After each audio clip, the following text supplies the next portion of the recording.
Hi there, welcome to Sister Sister, the Sister Sister Show. I'm Tasha, and I'm here with my sister from another mister, Sean. Healy. How are you doing today? I'm good. I'm better than last week. I'm awake. I was so tired last week. Lack of sleep. It's funny because got a lot of feedback saying it was a good show. You was after. I was trying to keep the story, trying to keep the flow going, but Sean was just like, "Oh gosh, I'm tired." And I know, you know why I knew you were really tired as well, because you were like, "I'm keeping my coat on. I'm cold." You just wanted comfort. I probably should have took it off. Let the air get to you. Too much. So we are live from Plymouth Town, the Ocean City in the southwest. For those of you who are listening far and near. It's a nice day today actually, but very misty and very foggy. Do you know, it wasn't at 3:30 this morning when I was letting my puppy out. It was a really, really clear night. Okay. The stars were out and I was like, this is beautiful. And then when I went down at 6:45 this morning, I was like, whoa. What happened? It just comes over quickly, doesn't it, fog? So doing the school run this morning was a bit, because people, no offence Plymouthians, but you lot do not know how to drive. You can't drive when it rains, you can't drive when it's foggy, and you're very slow at driving. You just can't drive. That's not a true statement. Don't worry, Plymouthians, got your back here. And this morning, people didn't even have their fog lights on. I'm like, are you people mental? We look like we're in heaven on some clouds, and I can't even see normal lights on, never mind fog lights on. But anyway, so we're live from Plymouth, and we are good. We are good. Yeah, I am feeling good this week. Yeah. So go on, Sean, tell us your news. You've got a baby. I've got a baby. She is 7 and a bit weeks old. Yeah, I like the name, Vogue. Vogue, yeah. Cute. Yeah, so the kids all had their own names that they wanted to give, and then I picked out of two. I picked out of two, and then let my Maddox, my son with the ASD, the autism, he really wanted a dog, so he got to pick the name. Aww. So Gareth never had a say. Poor Gareth. A solidarity with Gareth. And Gareth isn't going to fuss the dog. Gareth's going to be that person that it comes to chill out. Gareth's not going to touch it, blah, blah, blah. Okay. Gareth has done nothing but fuss it. I've caught Gareth downstairs with it in the middle of the night. Oh, really? So, yeah, she's really loved already. That's in you, love. And she's really good. Yeah. Do you know what? Pets are really, really good for children. Yeah, they are. I've done my share with... Yeah, I've done it. They've done it. They can look back and say, yeah, when we were younger, they had fish, they've had rabbits, they've had kittens that turned into cats. The cat still comes back now and again, and that is it. I'm done. They really want a dog, and I'm just like, no, I'm just not prepared for it. I don't have the time. I literally don't have the time. Yeah. I really genuinely don't have the time. Maybe if we move to a bigger house, maybe so you got to remember, space. I've got a big garden as well, you know what I mean? We don't have that space, and I just know that it'll be left to me, and I can't take on that. No. So, what have you been up to over the weekend? Not a lot, because obviously she can't go out yet. So just... Does she have to have injections like a normal baby? She's had her first lot. Yeah. She's got her second lot coming. So you got to wait for that sort of thing, and we go in the garden, maybe go out the front for 5 seconds.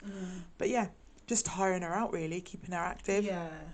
So it's nice. It's nice because you've had her from puppy, so she'll grow with the family. Yeah. You know what I mean? Yeah, that's what I mean. Nice. That's what I mean. And my best friend's got the mum and a sister, so it's the little family of us. And it'll be nice. So you can still meet up and stuff like that. That's nice. Lovely.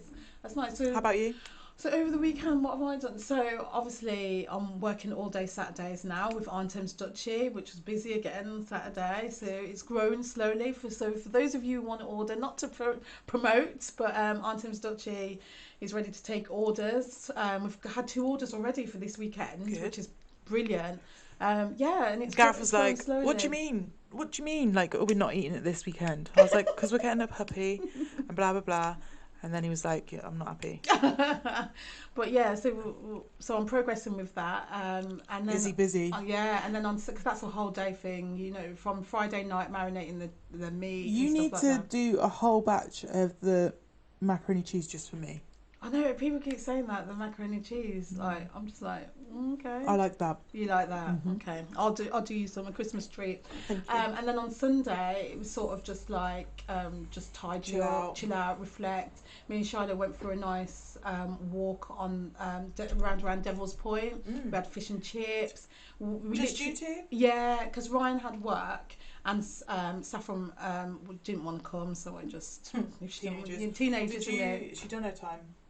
She's done her time, and you know she's. And you saw dolphins, didn't you? Oh my god! Like literally, I thought we were seeing things, and then this dog walker was like, "Did you see the dolphins?"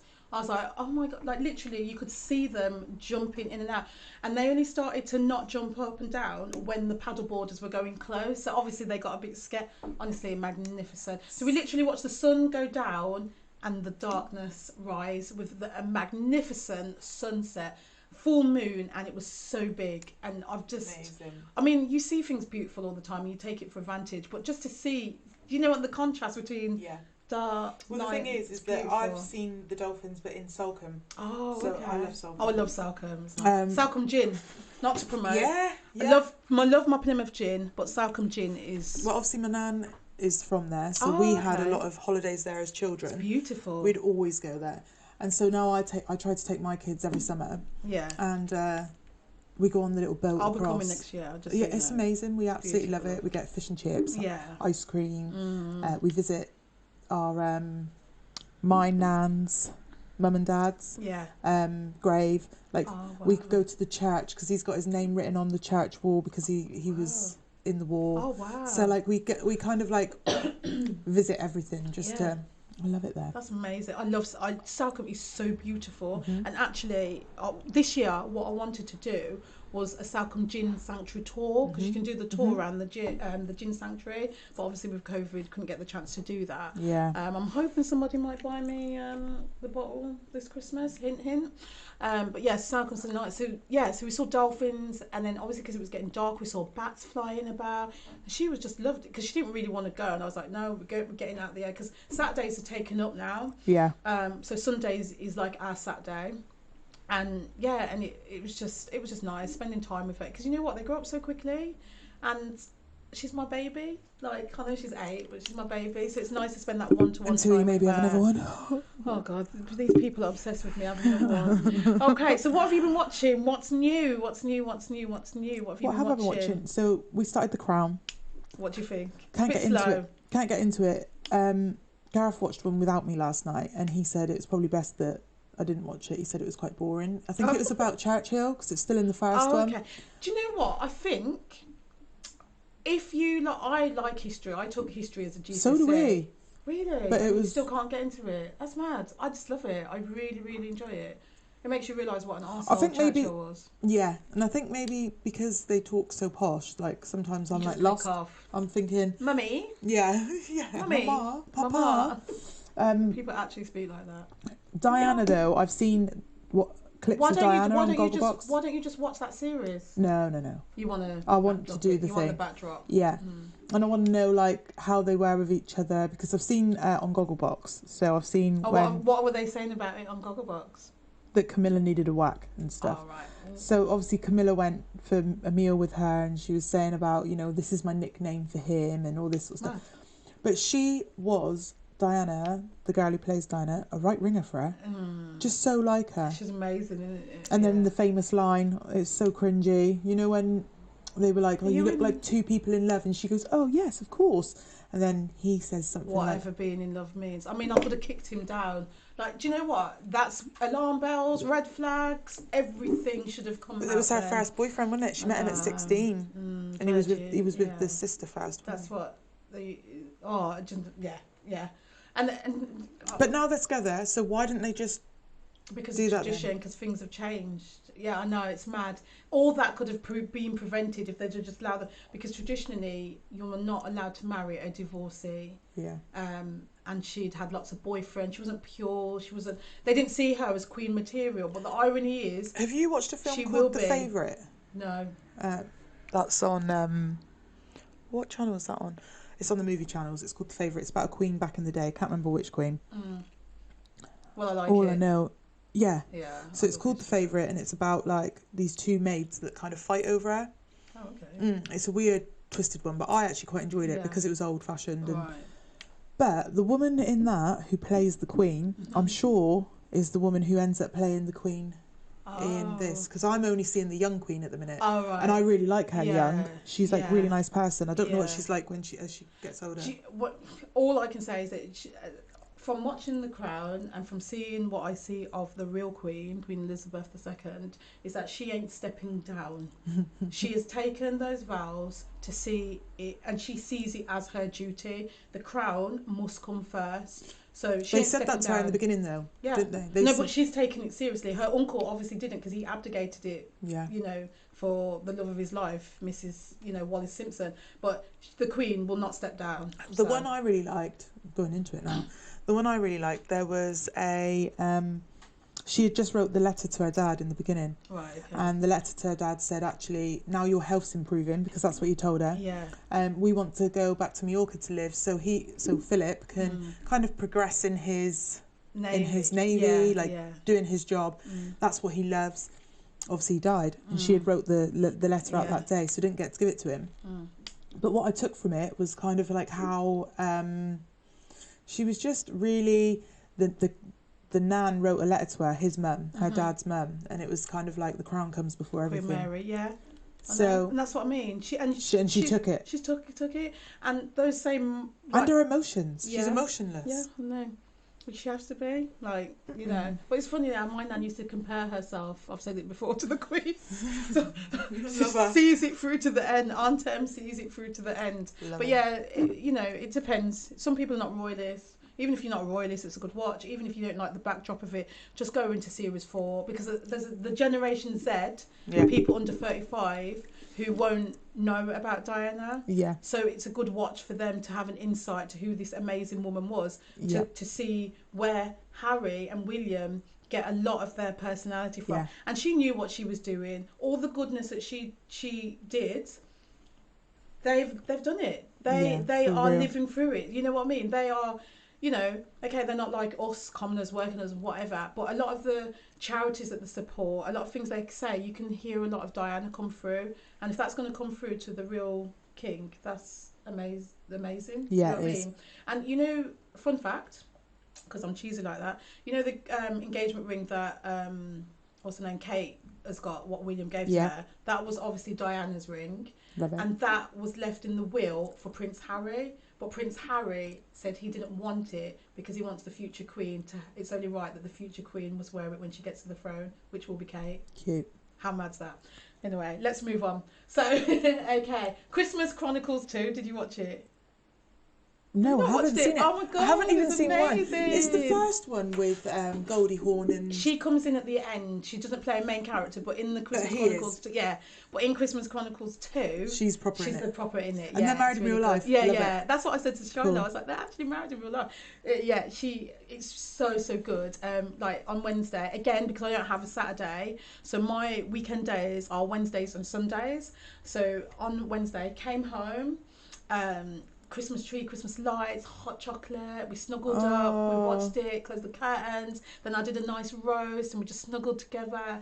It was so nice and Christmassy. That's lovely. So anybody who's got children, or even if you haven't got children, and this year's going to be a bit weird and you just want that little bit of Christmas in your life, definitely Christmas Chronicles is the one. Nice. Have you watched Is COVID Racist? No. Okay, again, another good watch. Well, I say good watch, quite an angry watch. It was on Channel 4, so you can. What's Channel 4 catch-up service? What's their catch-up? Channel 4 something. I don't know. Well, anyway, Channel 4 catch-up wherever you can. Is COVID racist? And you will see some harsh realities of the disparities between black people, brown people, BAME people, whatever you want to call us, people who are not white, and how COVID has really affected us as a community. How we've been treated, how lack of treatment, how we were put on the front line, the statistics all through it. And it's a good watch, but it's a very angry watch. But I suggest that everybody tune in and have a good watch, especially those of you who claim to be allies. Have a good watch, because it will give you more insight to what is That's actually what it's called. going It's on. COVID Racist. Yeah, it's Channel 4. Yeah, it's a really, really good watch. It came on, was it last week? Either last week or the week before. I think last week. But yeah, I caught up with it, and it amazes me how far we haven't come. Yeah. Do you know what I mean? Mm-hmm. And society is so institutionally racist that I don't think it's ever going to be erased because it's so ingrained. Yeah. Subconsciously, it's so ingrained. Do you know what I mean? So yeah, so that's another watch. Small Axe, Steve McQueen's. I've been watching. Which ones have you watched so far? The first two. Okay, what did you think? Yeah, all right. Yeah, what did your dad think? I struggled watching the first one. Okay. That's funny because most people have said the second one they struggled with. Really? Yeah. Why did they struggle with that?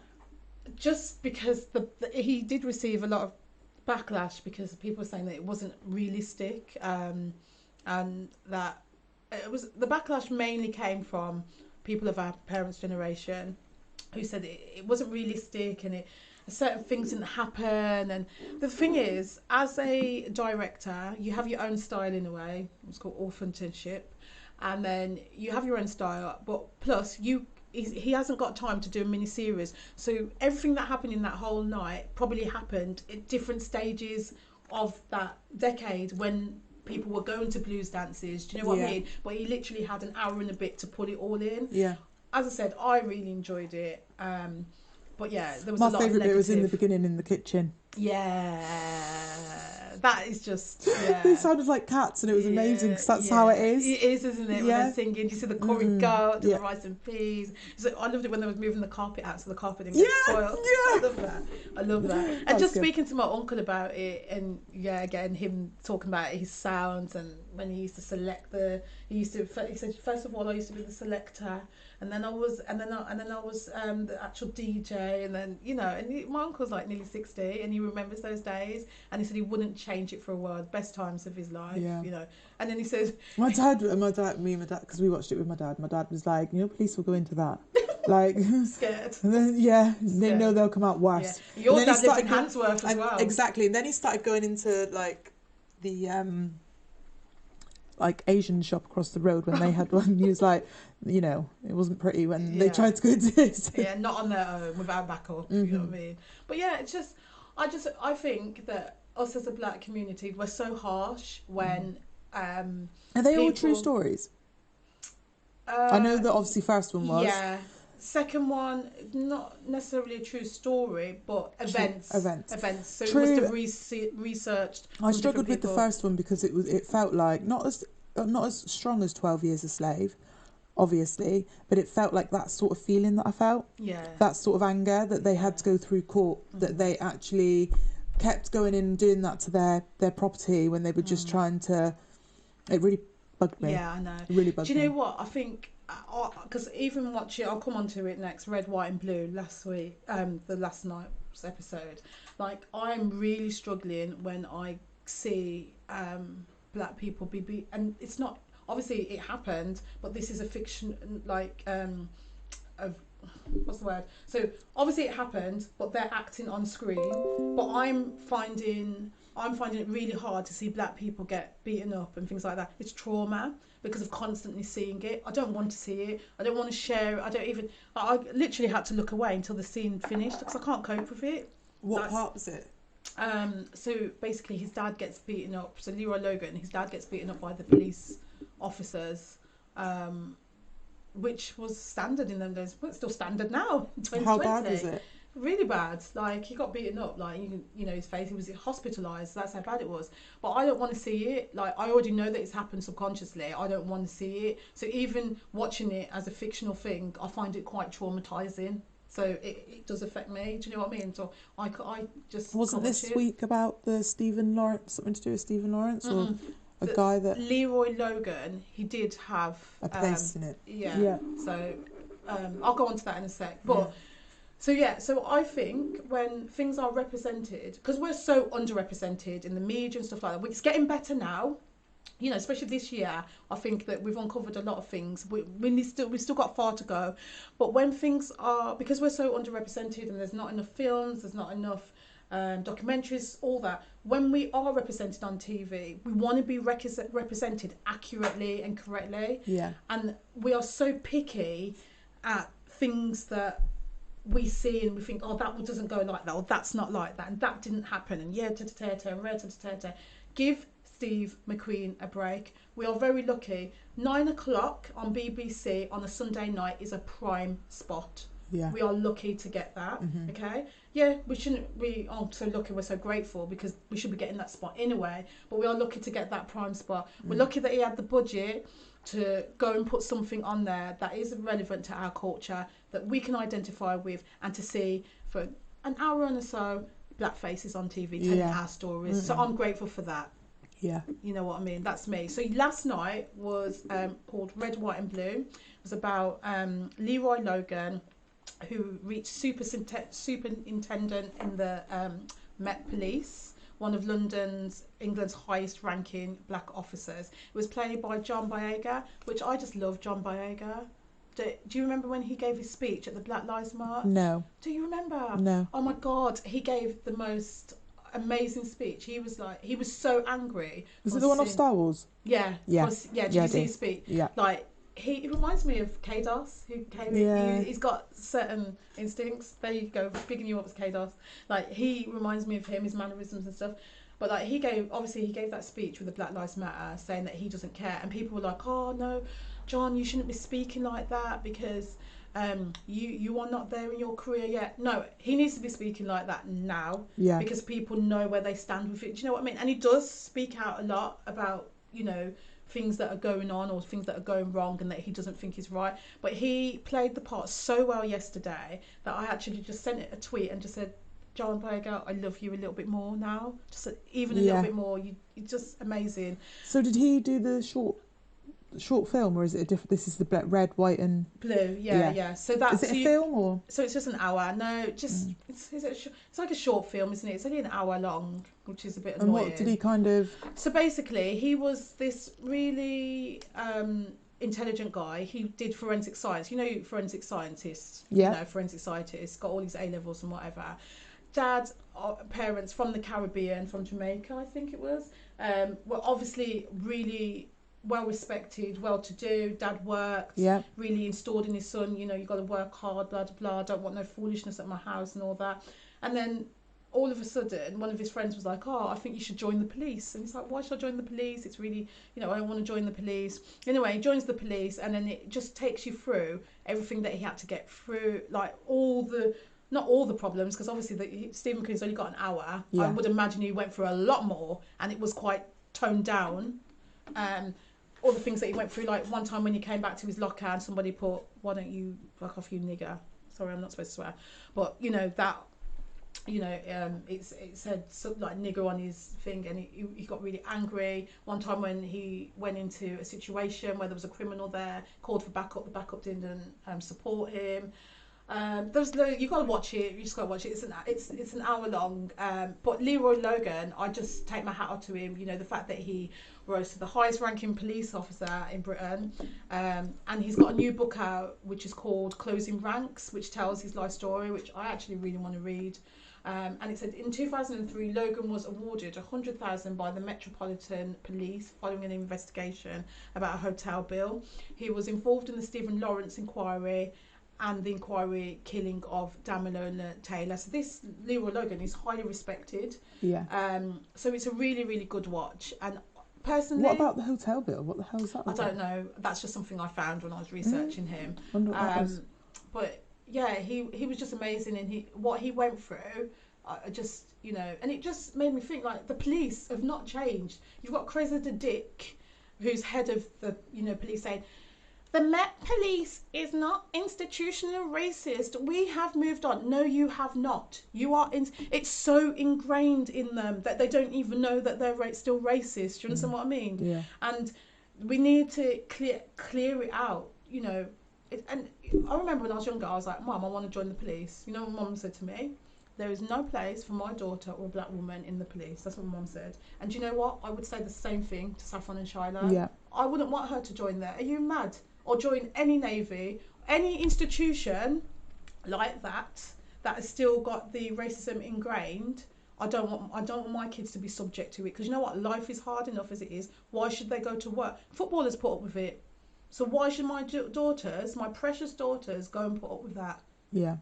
You know what I mean? Would you want any of your children to join it? I'm just reading the Damalona Taylor thing then. Yeah. Only because I was just thinking, going into one, because I was just thinking I couldn't think of who he was, and then I just remembered. Yeah, who was, yeah. Oh, Damalona Taylor. Oh, yeah. Have you watched that? That's on the iPlayer. Is it on the iPlayer? Yeah, it's on the iPlayer. What, a little boy who got murdered Yeah. by them people, yeah, because it's 20 years anniversary. Oh, was it? Yeah, a couple of weeks ago. In his leg, wasn't it? I remember at the time. I remember it being Yeah. in his leg, because I remember thinking, how can you die from something in your Yeah, leg? That's so what I was sad, thinking. so There must have been sad. some gash. Yeah, it's so sad. Was it Nigerians as well? Yeah. Do they know why? Nigerian. There's just they were just spiteful and they're jealous, because he was quite a clever boy, and just violence against your own, basically. I mean, it's awful. So I wouldn't say it's a good watch, but again, it's a watch. The Damalona Taylor story. I think his best friend tells the story of all the events that happened. But yeah, is it like acted out or no? Yeah, it's acted out. But yeah, so I just can't my head around. I mean, even I don't want to bring up too much negativity, because obviously we need to move on. But even the two sisters that got murdered in a park in London, and this keeps being shadow banned in the media, and I don't know why they're trying to. Well, I do know why they're trying to hide it, because again, it's the Metropolitan Police. Two sisters have been murdered after going to a party in the park during ending of lockdown, and one of the police officers who was on the Took case, pictures. yeah, next to them. Yeah. So I remember. you know, and I had a fight for the whole day when I say this is racist, and people are telling me it's not racist. Yes, it is, because there's no way those police officers would have done that to a white person, or to white sisters. They wouldn't have, because the thing is with racism is that Did they find the murder? no, because I think this has outshadowed all the things, because I read last week that actually there's more officers involved in it. But do you know that the officers haven't been suspended yet? Yeah. They're still working.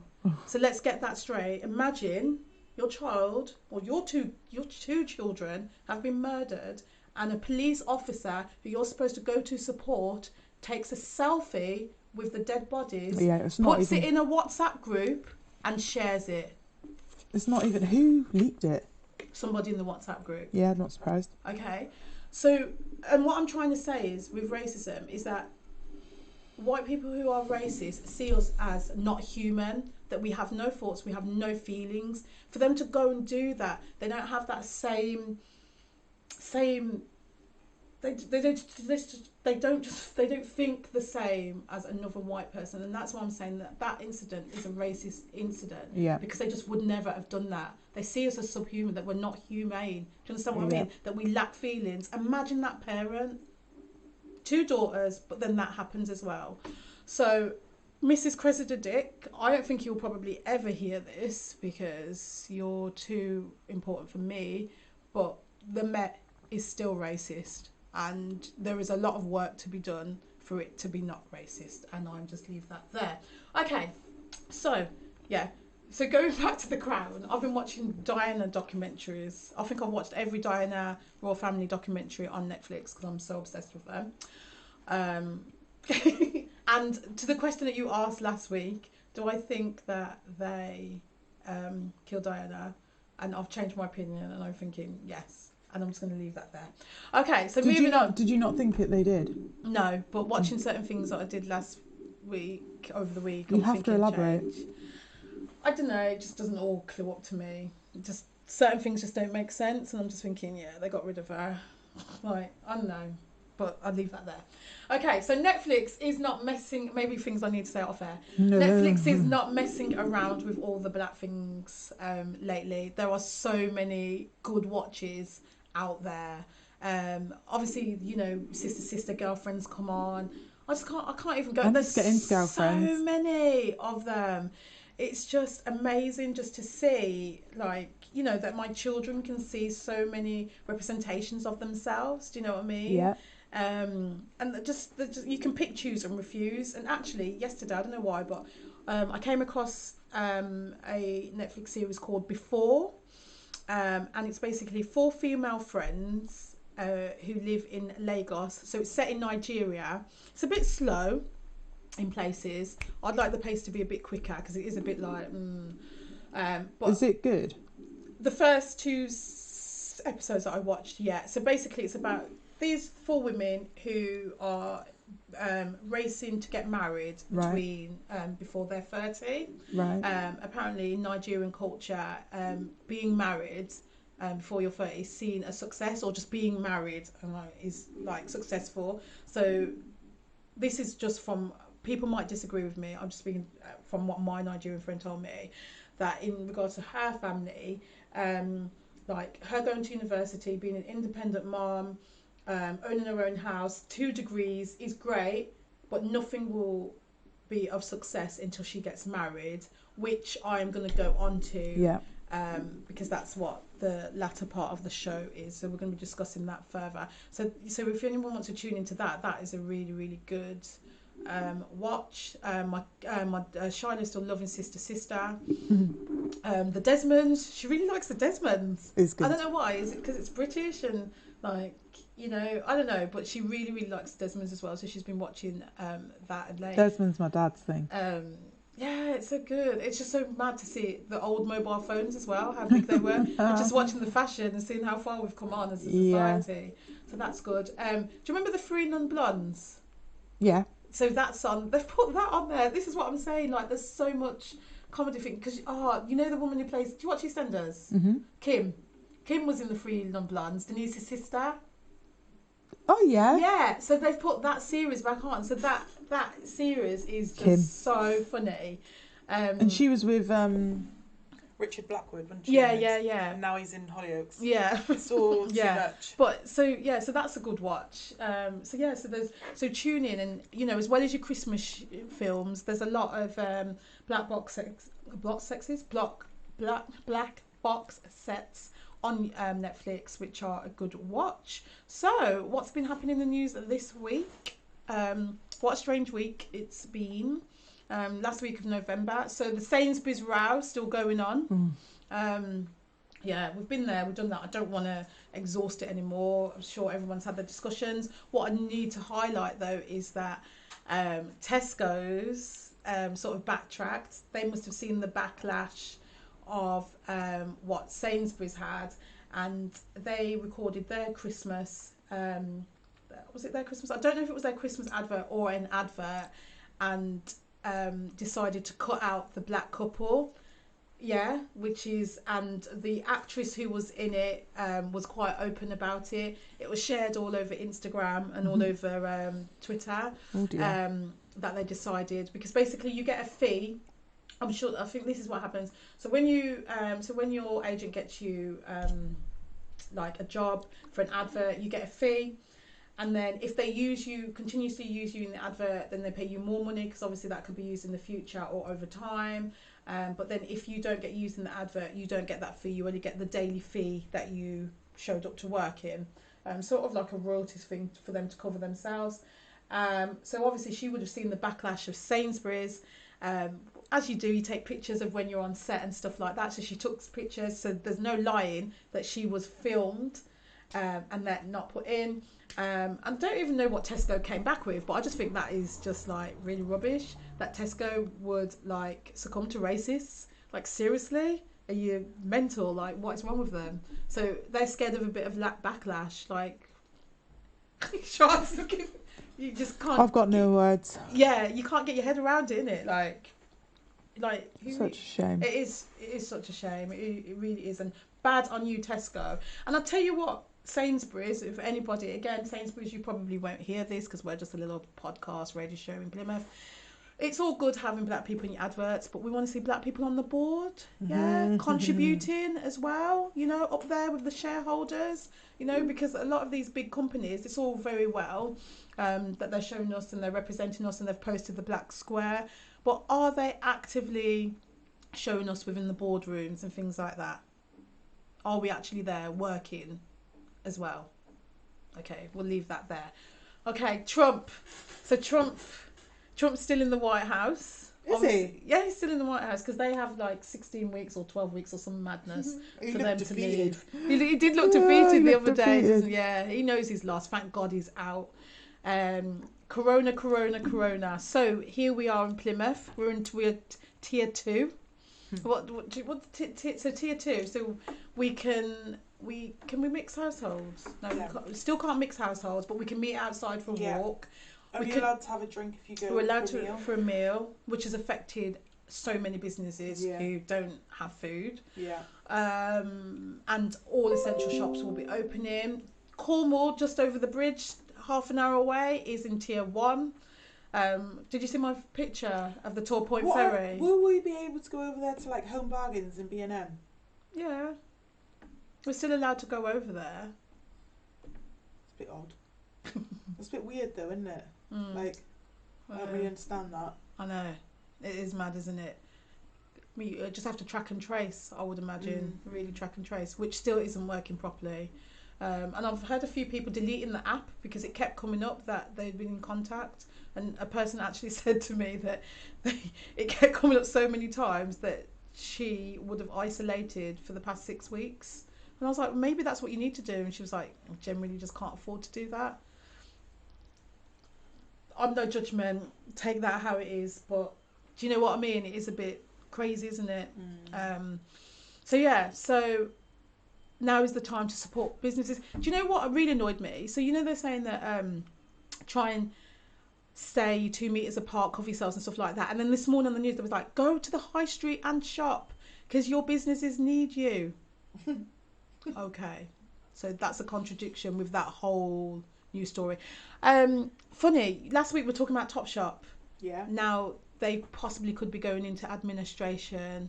Really? With the rest of the Arcadia group. So you've got Dorothy Perkins, Burton's, all those other people. Yeah, all those other companies that shops that might be going into, which is a bit of a shame.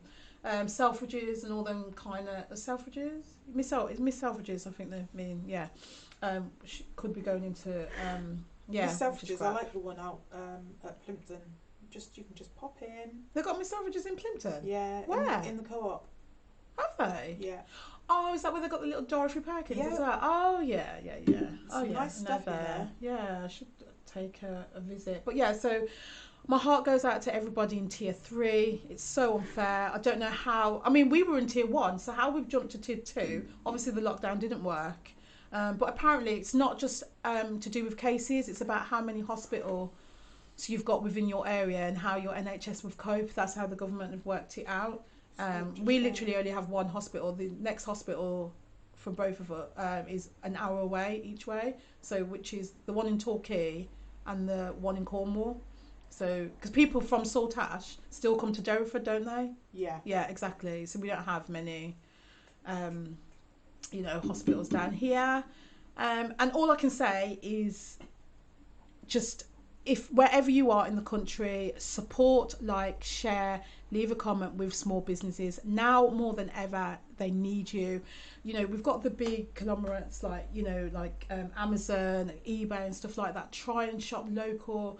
Try, even if you just even if you just share their page, even if you just leave a comment, it really helps a small business. And that's for any hairdressers, nail salons, bars, pubs, shops, small independent shops, bakeries, anything you can think of, Sean? Anything else? No. PTs. Yeah, getting PT. Training. It's not about your body, it's also about the way you feel. Anything like that. Yeah, just do it. What I was thinking, Sean, what could you and I do from Sister for a charity? What could we do? I think after this year, it would be really nice if we could do something for Mind. Yeah, for Mind, yeah. Mental health. Like a run or something? You can swivel on that one. A swift walk. You got a dog now. You got a puppy. You can walk. No.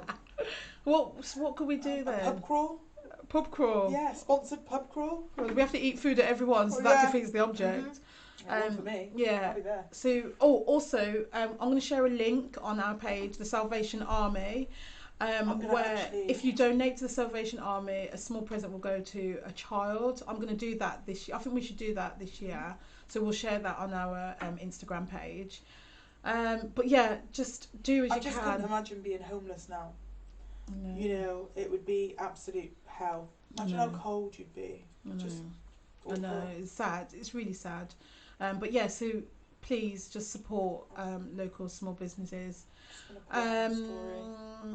Meghan Markle. Oh, I love her. Yeah. What did you think about the... I wasn't surprised, put it that way. Really? No, I wasn't surprised. Yeah, because I messaged you and Why would you want to bring it out? Why would you want people to know you know, after the way people react, right, okay, you know, the reaction. react to you. And people were awful, weren't they? Did you see the comments on, like, even our local newspaper, the Plymouth Herald? Sometimes I do wonder with that newspaper, like, did you see some of the comments? Yeah. Some of them I can't even repeat on here. They're that disgusting. And I know that they would not say that if it was Kate. Like, literally, they would not say that with Kate. The aggression towards Meghan is just, well, we all know what it is. You just can't even fathom it, can you? But my question to you, again, like, I don't want to target you, but I know you've been in a situation, and actually, a really close friend of mine has been going through this for the past 2 weeks. Who's just gone through a miscarriage. Yeah. Is still quite traumatised by it, and I was just wondering, why is there still a stigma about women talking or people talking about it? Like, what is it? I don't know. I because I wear my heart on my sleeve, I don't know, so I don't get it.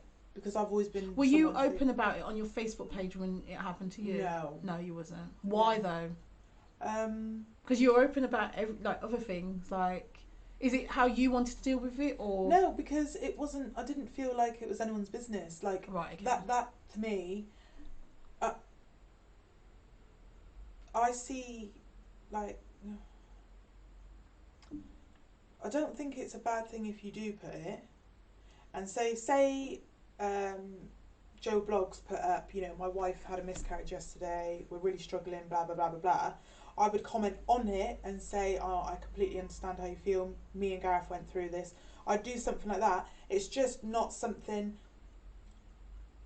I've done negative years ago. And I think as I've grown up, I've really tried to balance my upset, anger, anything that's kind of, do you know what I mean? Triggered me. Yeah. So that's why I never have. Right, okay.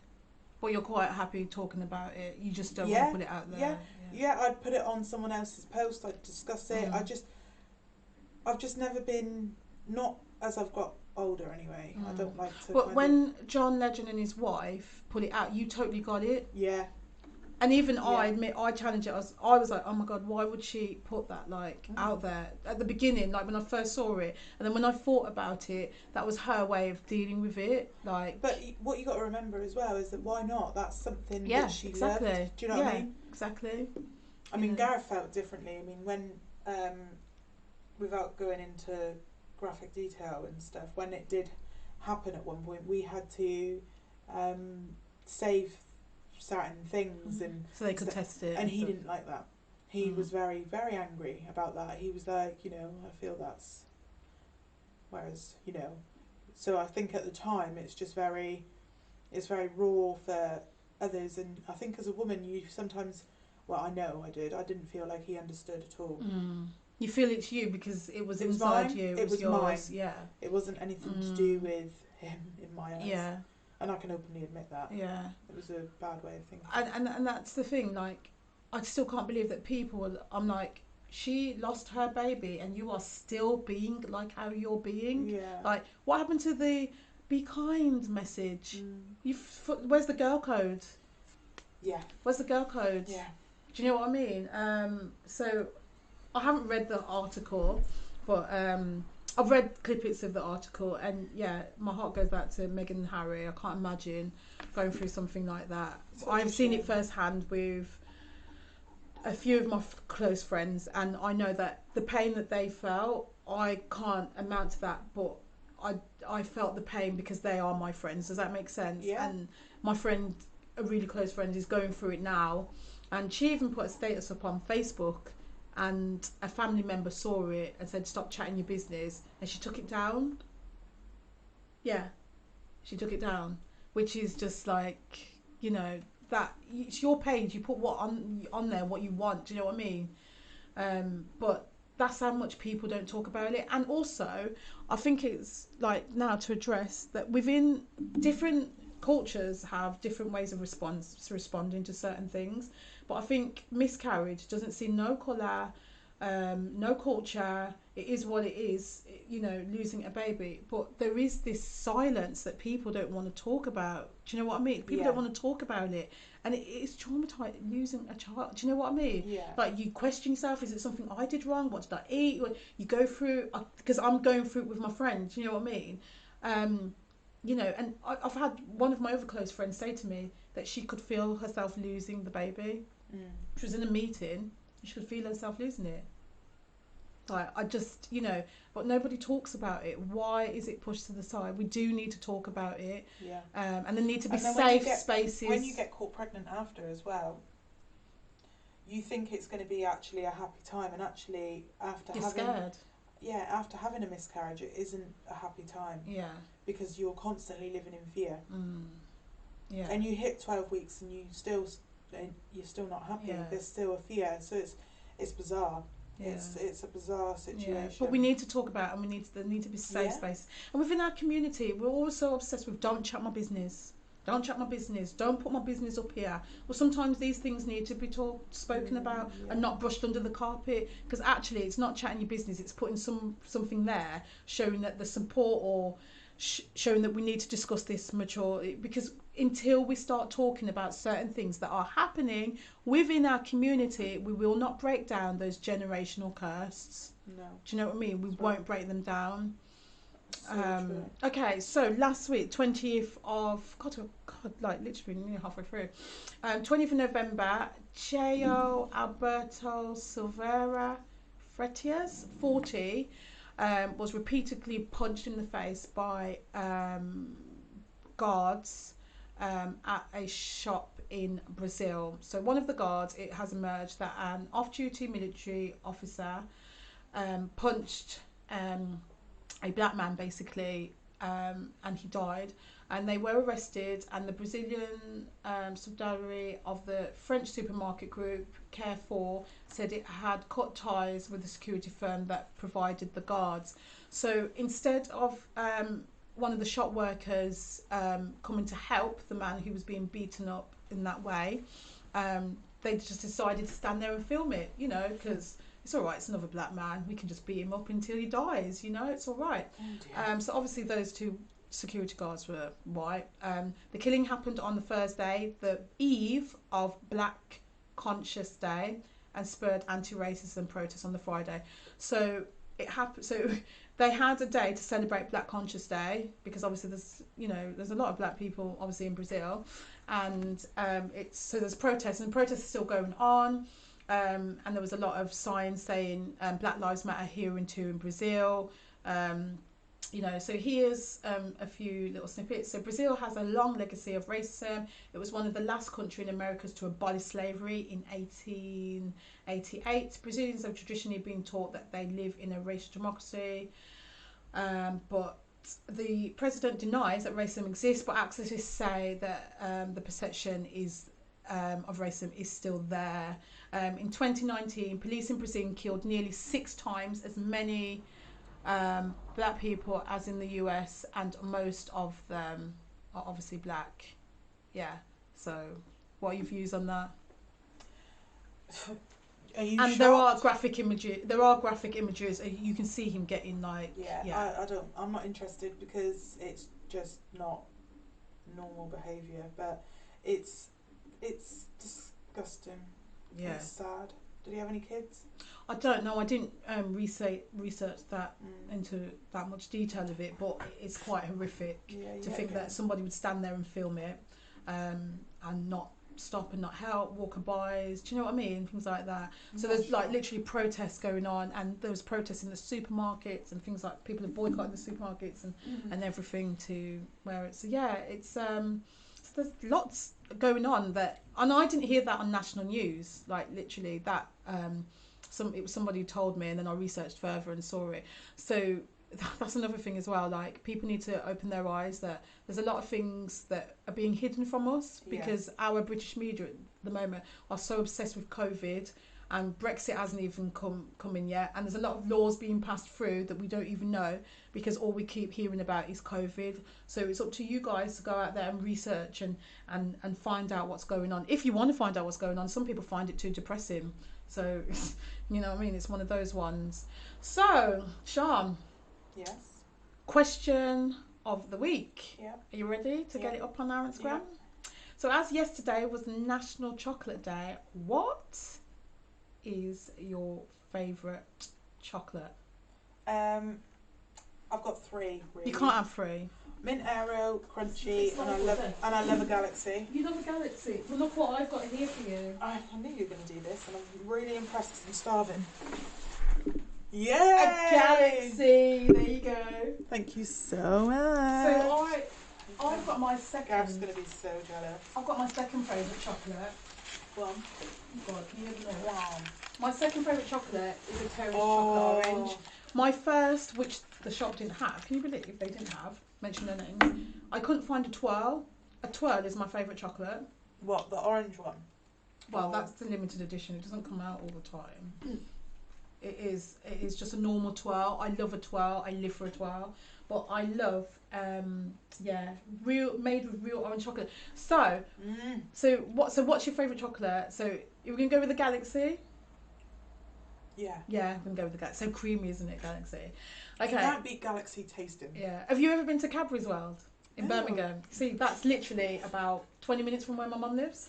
And when you go into the village, you can actually smell the chocolate being made. Like, it is so amazing. Like, they do a tour and everything. So I love chocolate. Chocolate is, as my 8-year-old once said, chocolate is life, Mum. Chocolate is life. So my favourite chocolate is Twirl. So it says, in fact, on average, one person will consume 22 bars of dairy milk chocolate in just 1 year. That's 1,317 chocolate bars an average in a lifetime. While Picnic, Toffee Crisp, Roller and Munchies surprisingly came bottom of the list. Where did your favourite chocolate rank? Right, here is the full list, love. So I'm going to go backwards. This frustrates me. I'm going to go backwards. So at number 20 we have Aero. At 9... I mean, the plain Aero, yeah, okay. Yeah, it's a bit dry in it. Yeah. Give me the orange Aero. So 19, Cadbury's Caramel. 18, Cadbury's Fudge. 17, Lindor. I like a Lindor. I like a Lindor. Do you know they've got all the different flavours? If it's the round one with that thing in the middle. Chocolate. If it's the round thing with that thing in the middle. Yeah. Beautiful. So we got chocolate. At 16 we got Double Decker. At 15 we got Cadbury's Fruit and Nut. At 14 we got Whisper, which was recently bought back. I absolutely love a Whisper. It's nice, isn't it? And all the bubbles and airs. And that's been bought back because that was in the 80s, 90s, and then they got rid of it, and now it's come back. 13, Toblerone. Oh my God, Toblerone. You know that is a Christmas chocolate. Toblerone. Oh my God, it's so nice. And 12, my mum used to always put one of those in my stockers. 12, Aero Mint. Aero Mint, that's your one. Unbelievable, number 12. 11, where am I? 11, Galaxy Ripple. 10, Crunchy. Oh, I love a Crunchy. Crunchy is Crunchy is nice, isn't it? 9, Kit Kat. It's a bit dry. 8, Kit Kat Crunchy. 7, Twix. 6, Mars. 5, Twirl. 4, Flake. Do you remember the advert for Flake? The most flakiest milk chocolate in the world. And the girl just sunk into the bath. Remember? And she what went are you like doing? that. I feel like I want to It's jump the on advert. And number 3, Bounty. Who likes a Bounty? I love Bounties. They're always left in the celebrations. I love a Bounty. I love a Bounty. A Bounty's so nice. When we went to Greece last year, that's all we had. Really? We'd go down Why? to the shop. Is that the only one they had in the shop? No, yeah. And we just really wanted Bounties all the time. I'm going to have my chocolate orange. Nice. And do you know what with Bounties, people, when I used to go through my clean eating, and can everybody see me opening my chocolate orange? I can't bang it. Yeah, I can't bang it on the. I need to. I can't bang it on the desk to open it. It's gonna be too noisy. Was Bounty 3? Yeah, Bounty was 3, which is shocking. Do you know what I'm really really not happy about. Number 2 being Snickers. Right, okay, yeah.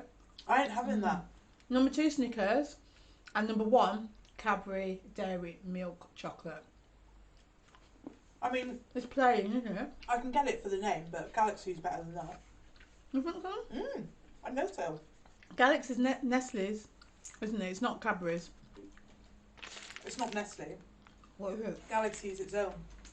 Oh, Galaxy. okay. Galaxy chocolate. So, a study also found that a typical adult in the UK would eat an average of 7,004 chocolates bars in their lifetime, including 1,642 dark chocolate, 1,425 white chocolate, I hate white chocolate, and 3,934 milk chocolate.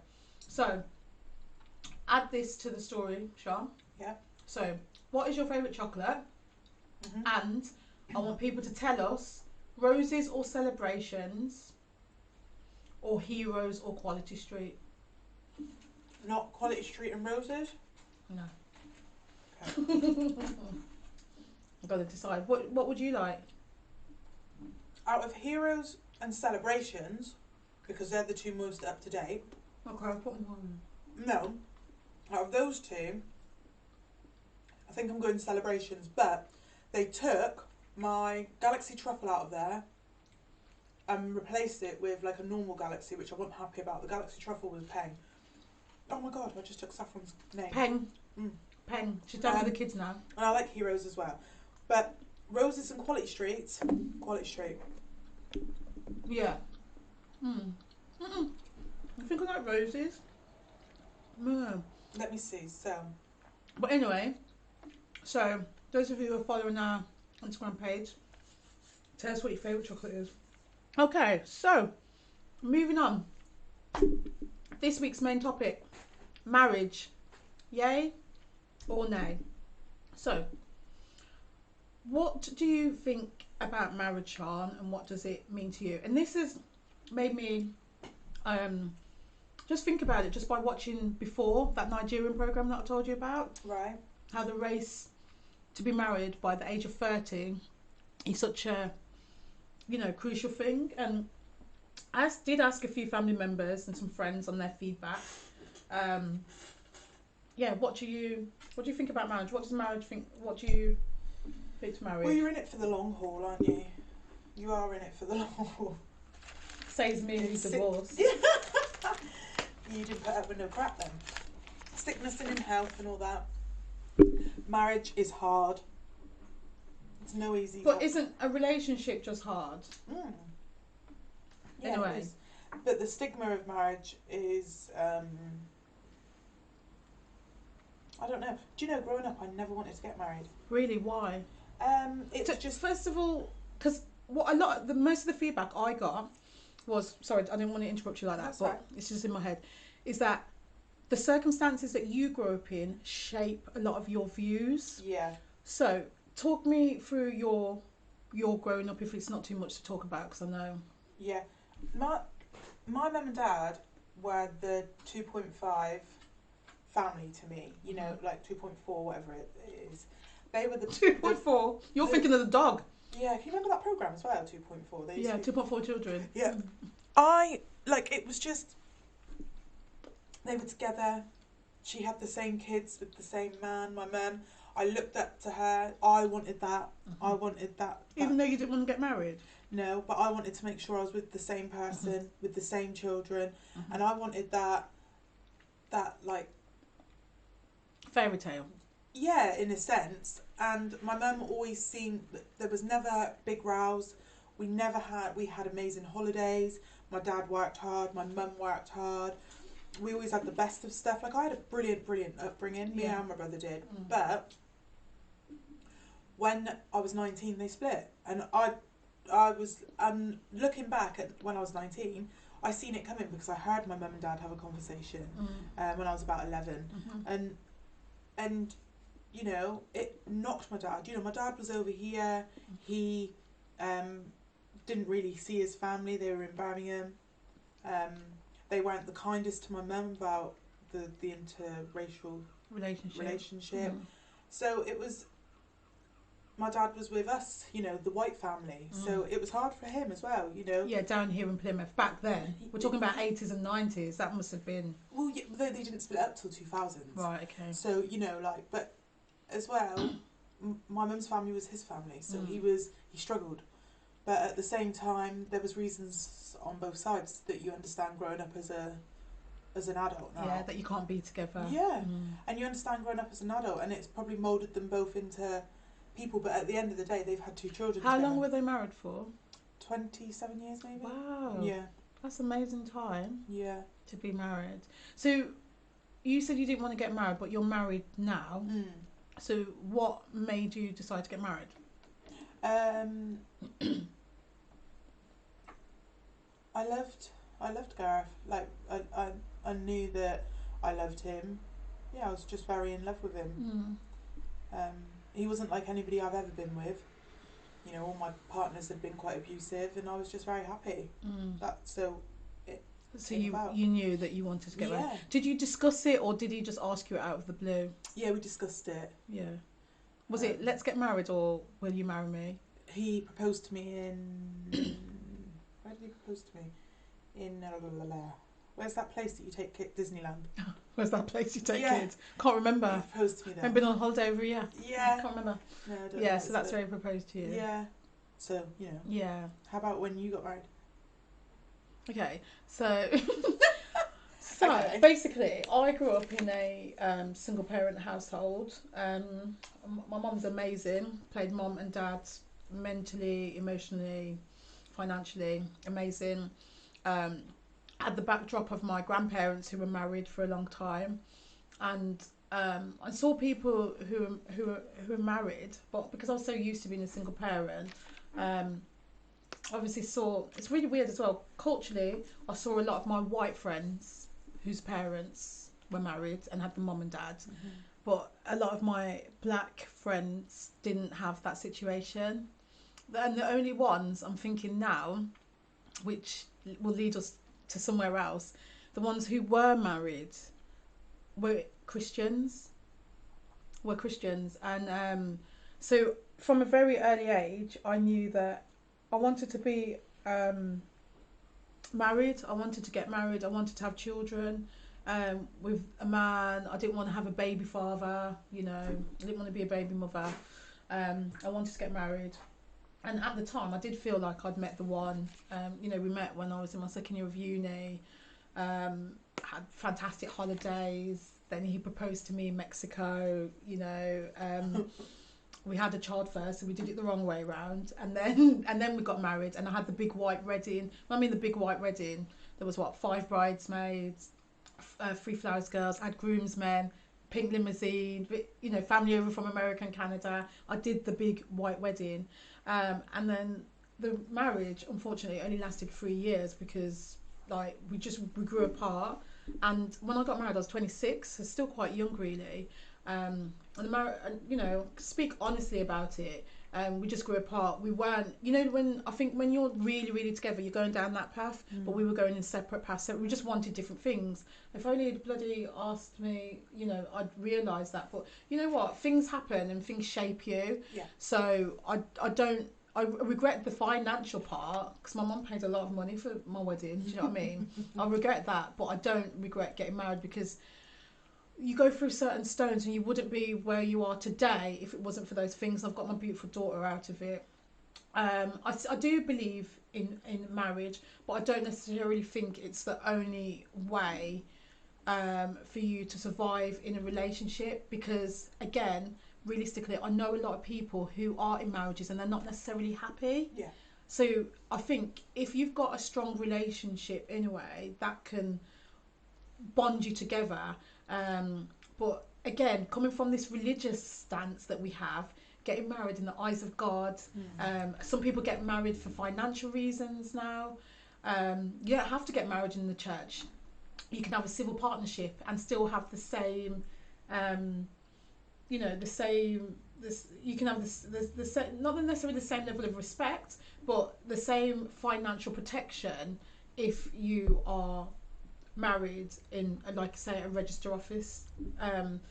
But, you know, put aside the big white dress and the day, it is coming together. And, you know, people get funny and say, oh, it's just a bit of piece of paper. Well, it is more than a piece of paper. Because if you, like my cousin said to me this morning, I want to big her up, happy birthday, Kai Faye. Up in Nottingham. I know she's listening live because she's having a nice day off because it's her birthday. And then she said to me this morning, I was giving her a rundown of the shows, happy birthday, babe. She was saying, happy birthday. She was saying that, you know, people say it's just a contract, and it's, well, she said, well, yeah, you would sign a contract for work. So if you don't sign a contract in your job, it's not, you are not going to be able to be covered by certain things. So why do people say it's just a bit of paper? It's more than just a bit of paper. Do you know what I mean? But people look at it as just a bit of piece of paper, and I think that's just the way we've been taken over by the whole wedding as opposed to the actual marriage. So if we separate the marriage and the wedding, they're two different things. Yeah. I think they are, because you had a big white wedding, even though you had a destination wedding, didn't you? I did, yeah. Where did you get married? Cyprus. Yeah. And I had a lot of bridesmaids. Yeah. You know, the full shebang again. Everybody that made the effort to come was kind of one, and yeah, I loved it. Yeah. Loved it. I would do it differently now. Yeah, but that is different to your marriage. Yeah. People, and I don't think people, you know, get that. So it says Plymouth was voted one of the highest cities in the UK for people to have affairs, and divorce rates are 50-50. Also in Plymouth, a lot of people get married. I don't know if it's because we're a naval city, so as well as a lot of our rate is high for getting married. I didn't look at any other city, you know, P-Town Radio. So our rates are high for getting married, but they're also high for having affairs. And I don't know if that's something to do with the Navy. Yeah, everybody loves the Navy, the Marines. Yeah, we're a forces city, aren't we? Yeah. And they're away a lot. Yeah. So I wonder if the affairs rate you high don't have because to of be that. No, I'm not saying that, but yeah. I'm just saying, is that why the stats? Because stats can, you know. Did it say if it was more men or women? I didn't say. Oh, did it not? Didn't that's say. What we need to look into. Yeah, that's what it didn't say. So why do you think society puts pressure on people? I'm going to read out some feedback that I got from some people. Why do you think society puts pressure on what, marriage? Yeah. Because everybody thinks that that's the way to go, especially if you're from a family like that. Yeah. You've got some people that go out and have kids with everybody, and then, do you know what I mean? So do you think it's a Christian thing? No. No, you don't think it's a Christian thing? No way. No. No way. I know quite a few people whose parents are still together, or their grandparents. That's the generation with the grandparents. But that's what I mean. Yeah. So, and that's why it's a generation thing, isn't it? It's a generation thing. But I think it's slowly changing with our generation. I'm telling you now, my nan and granddad's generation, there was affairs going on. They just chose to stay quiet and do their own thing. Sickness in their health. It's still for better, for worse. Exactly. And they meant it. Yeah. Yeah. You know, it's not as if you're saying sickness in health unless you sleep with somebody else. Yeah, because I could have stayed with my ex if I really wanted to, but I wouldn't have been happy. Yeah. And that's where my mum and dad failed. You know, they spent a long time not happy. Yeah. That makes me sad. Yeah. Wasted a lot of time. Mm-hmm. But did they stay together for the kids? For the sake of you and your brother? Yeah. So this is some really good feedback that I got. So in my experience, there are less people in our families older than us that encourage it. I feel also in modern times, whilst people strive for marriage, it's seen as some sort of controlling institution rather than celebrating the complete opposite, which is freedom in the highest commitment of love. So I see where the outdated concept comes from. It does come under fire more than it's seen positively. I think after a certain amount of time, society starts to put pressure on men too. When we had comments like, what's the point, it's just a piece of paper, etc., when we were getting married from unmarried people in our families. But hopefully the more people that do get married, we will break the generational curse in Caribbean families that bring a baby mama is our only option in life, and it is not. Yeah. So that's some feedback I got. I like this one. Interesting research, but it is more about acceptance. If we look at societal makeup, many years ago, stigma was attached to being unmarried. Nowadays, due to the changing nature of family and, of course, different types of family structures that exist in our society, marriage is not deemed an essential requirement to demonstrate love and commitment in a relationship. And that's what I was saying. The relationship is so important, not, Yeah. you know. Yeah. I suppose if we look at it another way, how many of our parents were married? I grew up in a lone parent household, and we tend to look at modelling of our behaviour, like I said, as well as changing attitudes. African families tend to place greater value on marriage. Yeah, absolutely. What do you think to some of those? I like the togetherness of an African family. Yeah. It seems, do you know what I mean? But why do we lack it in the Caribbean family? why isn't there? Somebody said to me yesterday that it's they're white boys. Huh? They just like going out, don't they? Well, this isn't it, because you know that obviously we have generational trauma. Yeah. So somebody said that they did research into this because they did it for a dissertation or something or other, and they traced it right back to slavery days, right, where the Caribbean men were changed from slave house to slave house, like different plantations, and they never had like a fixed identity, so they were put with different women, obviously, to produce better slaves. Right. Do you know what I'm going to say to this? Go on. I think that's an excuse. You think that's fine? I think for a man to say that in this generation, it wasn't a man who said that. It was a woman who did research. I think it's an excuse. I would, if my son turned around and said to me, Mum, I'm sorry, I've got a baby mum there, a baby mum there, a baby mum there. I just can't settle down, because you know, back in the day, if he said that to me, he would get a clip around the ear, because I'd be like, just a clip. Yeah, I'd be like, you knew better than this, and you have researched some serious stuff, and you know what you're doing. But that's how I would feel. Yeah. But you know, because we do have generational curse. Yeah. Like we don't have generational wealth and things like that. Yeah, so all those as a black community. I think it depends where you're raised as well. I mean, if you're raised with a very strong Christian values. Exactly. Or if you're raised by a dad that hasn't necessarily always been there, you're going to go like them or completely the opposite from them. You know, there's ways that things happen. I think it really does depend. Yeah. Okay.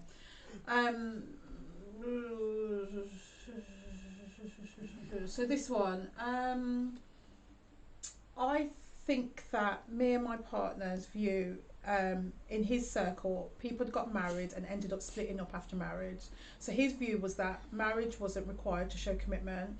I also had this view to some extent, but think when I was younger, I think I always had a very fairy tale view of a wedding, and it was so much more than that. I do, however, think that the meaning of marriage has been lost along the way, has been glamorised, and also people using it as a way to make money and people not being able to afford to get married, so people just don't bother. I think, however, now my view is very different. It's about two people becoming one unit in the eyes of God. I do, however, think that if we were to get married, it would be nowhere like a fairy tale.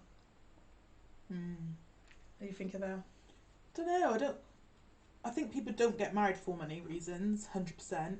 I know people that have been together years, 16, 17 years. You know the average wedding is, guess how much? Have a guess. 10 grand? No. How much? Put it this way, oh God, this is going to kill me. I got married in 2007 and my wedding cost 20 grand.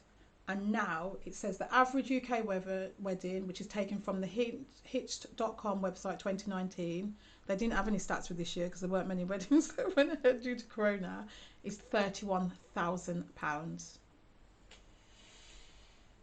I could do so much with that. £31,000. So imagine getting married and you don't have a house and you spend £31,000. I begrudged doing what I did, and that was nowhere near. Yeah. Nowhere near even 20. And I begrudged doing that. Yeah. Like, if I was to do it, and my wedding was a dream day, Yeah. like, people would love to do it. Yeah. But if I was to do it again, it would be myself, Gareth, and the kids. Not even me. I wouldn't have anybody. I would go to Santorini. Do not right. When me and Ryan do that, I don't want to see your long lip. Why didn't you tell me? Why do you? I don't want to see nothing quivering. I would literally just like a really, not even a wedding dress, cheap, like fashion dress.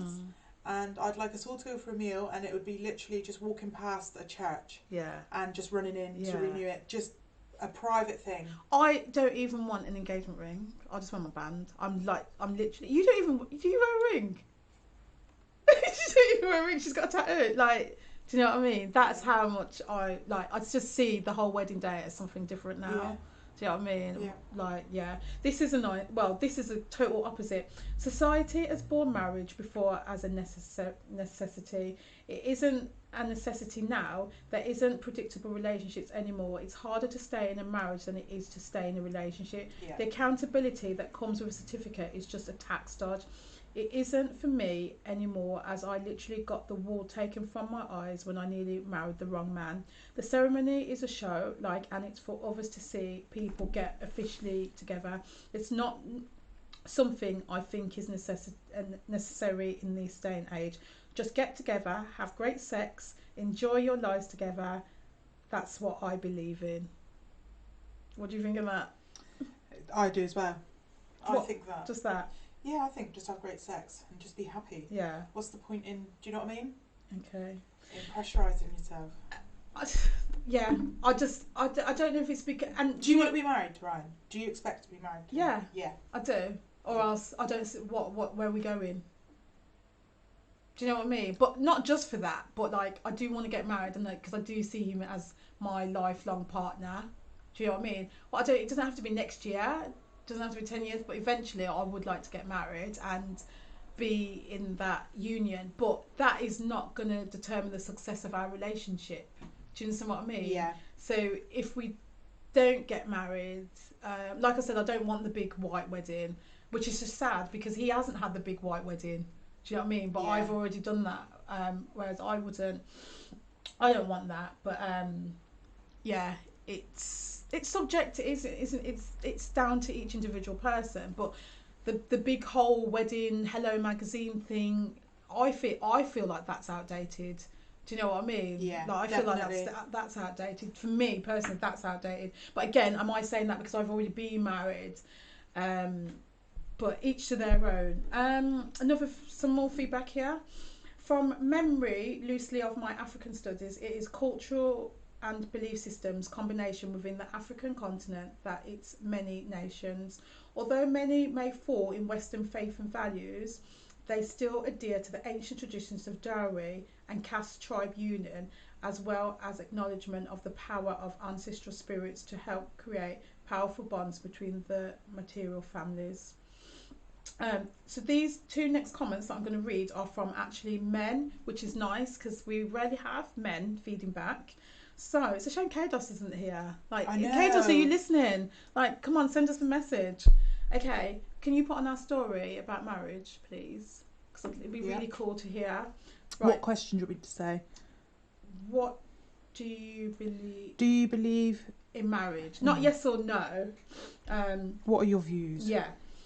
So listen to this one. Okay. I'm not sure whether it's less or pretty much seen as both Caribbean and Nigerians being asked when they're going to settle down. More than anything, I hear why neither one wants to marry from their own community. Personally, no. I do think that pressure is on men to make the marriage proposal just based on the stereotypes of men and women. It's not outdated, it's just undervalued. Yeah. So do you think there is a lot of pressure on men?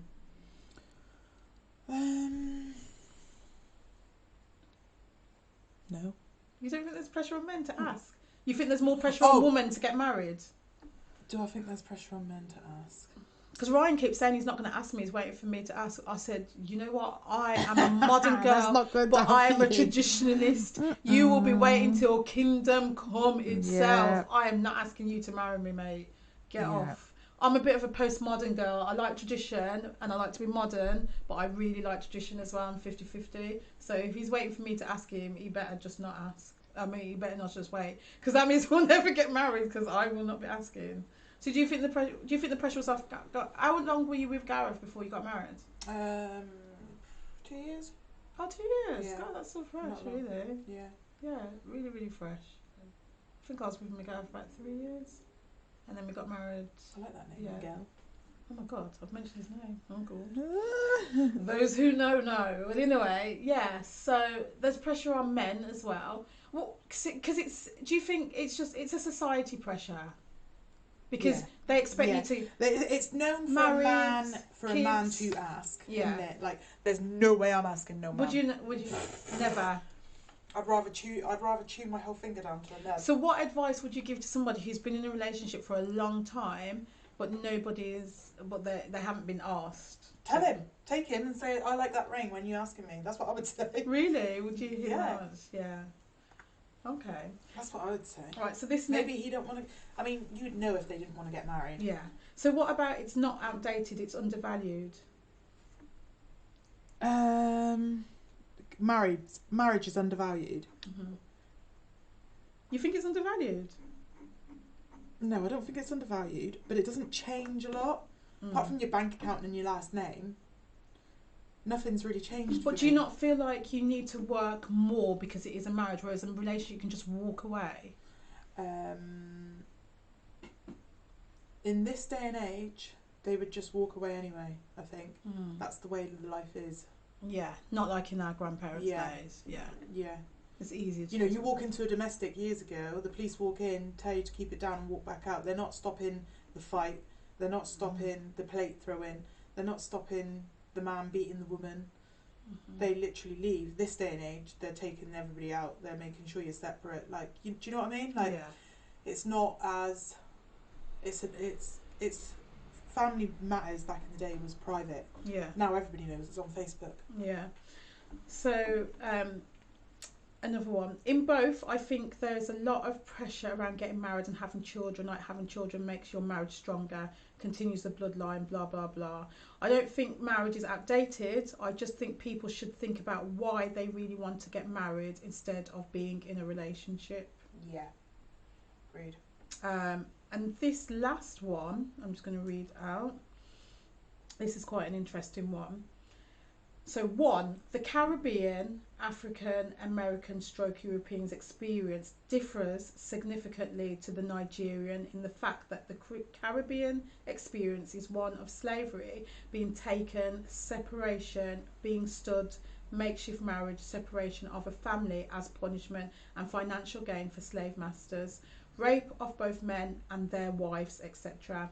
And the first generation of Africa experience where they have full knowledge of their ancestral lineage, have been Christianized, Islamicized and westernized by less violent and soul destroying means.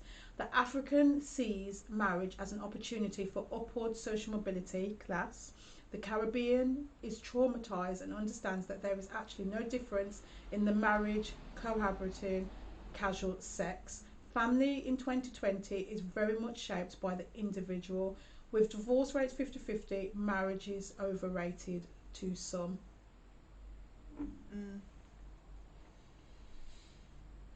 Deep. Yeah. It's very deep, isn't it? If we can deconstruct all of that, I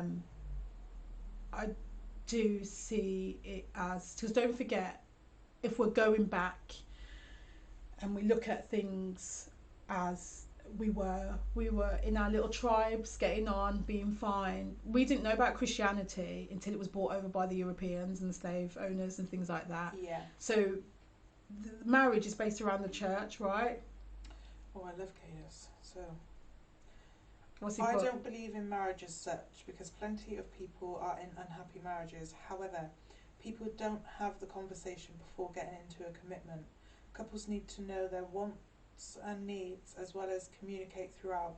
I would get married, but I don't want a big ceremony. I'm not paying 31k for a day event. Also, marriage is an Arcadian ideology. We need to update the law in regards to family rights, etc. It's not overrated, it's just down to the individuals. People can't communicate their needs. Yeah. That's really good, Kados. Thank you, Kados. It's true. Yeah. So, what advice would you give to somebody like a young couple who've been together, they've got their house and everything in regards to marriage. Murder him because you'll get less in prison. No, don't do that. Don't do that. We're not condoning murder. Don't do that. I've got a big deck in. I didn't want to leave there. Yeah.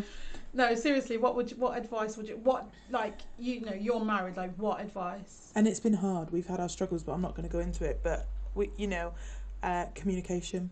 Communication. Yeah. As soon as our communication broke down, everything broke down. Yeah. He thought he was entitled. I thought I was entitled, and we. But isn't that every relationship? Yeah. Friendship with your children. Yeah. And like even in everything. regards to, I could put a quote on today, and someone could take that to heart. And it's literally just the words that I like. And instantly, without you even knowing, you and this person's got into an unknown beef. Yeah. But it's nothing to do with, and because you haven't communicated or reached out and said what's up. Yeah. And that's with everybody in today. So that's how I feel anyway. Yeah. For me, marriage is a commitment in the eyes of, I'm coming from a Christian background now, in the eyes of God. However, I don't feel that you need to get married in order to have a nice, strong and bonding relationship. So if you don't feel marriage is for you, but you still want to commit, then go down the civil ceremony route. And even if you don't want to do that, by going down the civil ceremony route, and you just want to be in a committed relationship, just get her a Haribo ring. I think that works for you. I think it's down to the individual. I think it's whatever makes you happy and what works for your family as well. There's people out there that just get each other promise rings. Yeah. I mean, that's nice as well. Yeah. It doesn't matter. It doesn't matter. The only thing is, like Kaidos said, that you don't get the same rights. You've got to be either married or civil, because you do not get the same rights. Yeah, and do you know what? Going into a bit of a deep thing, but imagine how many people have actually been together for years, and then that other person dies. Oh God, don't say and they end up with not being able to get anything, what they're actually entitled to, or their family home, or and then the older kids of theirs or something. Take it, or happens all the time. A son it's a sad situation. You gotta sort your things out. Okay, so one last thing I want to address. Okay, so Coco Girl magazine, Coco Boy magazine, they have managed to get shelf space in Sainsbury's, Waitrose and WH Smith's. Please go and support them. They only currently have 6 copies, I think, going out through the year. It comes out every other month. Is it every other month? Yeah. But to have a space on these shelves, they've had to so basically make limited editions. So there's a Christmas limited edition which fill in the space of the other editions. Please go and buy and support. It's Britain's first black magazine that we've had for a boy and girl. It's just amazing. My daughter loves it. She absolutely loves it. And it's full of knowledge. It's full of information. It's educational. Even I read it. I know, Sean, you've known to read it. Your boy likes it. Yeah. Shiloh loves it. My friend's daughter, my godson loves it. And they are available, like I said, in Sainsbury's, Waitrose and WH Smith's. Please go and buy. Also, Coco Magazine have said that if you go to the shelf and you can't see them, or they've been hidden, because it's almost like some people are trying to sabotage the promotion of them, please email Coco Magazine, which you can on the Instagram page, which we'll share later or later on in the week. Take a picture of where it should be on the shelf, or email them the store and where you are, and they'll deal with it. We've got to come together because it's a really, really good resource. And actually, my stepdaughter is white and she reads it, so it's information for everybody, not just for our beautiful kings and queens growing up. True. And that is it for this week. Here down in Plymouth. Thank you for those of you who've got in touch, who helped with the research. And that is it for this week. I am Itasha Honeyghan, and I am Sean Healy. Follow us at sister_P Town. And the message we want to leave you is keep strong. Don't get married. No, get married if you want. Keep strong. Do what you're doing in the tiers. We are there. Message us if there's anything you want us to do. Any feedback, and we'll look forward to speaking with you next week. Take care. Peace out.